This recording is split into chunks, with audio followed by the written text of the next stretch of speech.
He came, he saw, he railed. President Donald Trump addressed the conservative faithful today with his rhetorical guns ablazing. Speaking at the annual Conservative Political Action Conference, Trump delivered a greatest hits package of attacks on one of his regular punching bags, the media. But as Tom Perry reports, as soon as the event was over, things got very quiet, at least for some. Our president, Donald Trump. The campaign is long over, but Donald Trump's message is still much the same. The U.S. president today taking potshots at one of his favorite targets. And I want you all to know that we are fighting the fake news. It's fake, phony, fake.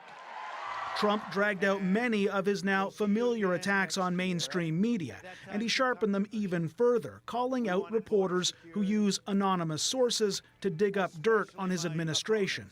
I'm against the people that make up stories and make up sources. They shouldn't be allowed to use sources unless they use somebody's name.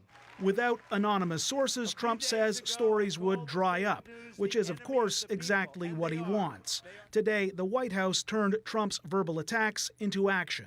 CNN, the New York Times, the LA Times, and others were barred from an informal White House briefing. Outlets more sympathetic to the administration were allowed in. This is clearly President Trump punishing news organizations for providing basic accountability. In the wake of Trump's inflammatory speech, the move sparked fury among journalists. The New York Times called it unprecedented and issued a statement reminding the administration free media access to a transparent government is obviously of crucial national interest. The media is most certainly not the enemy of the American people.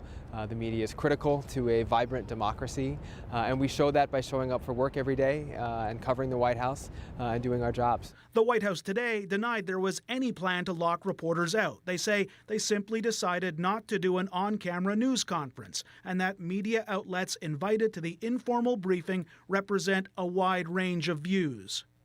When he was running for president, Donald Trump was never shy about barring media from his campaign events if he felt they were being unfair to him. Back in December, Trump's press secretary, Sean Spicer, was asked whether that might happen at the White House.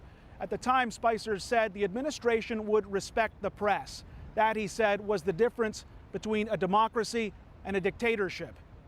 Tom Perry, CBC News, Washington.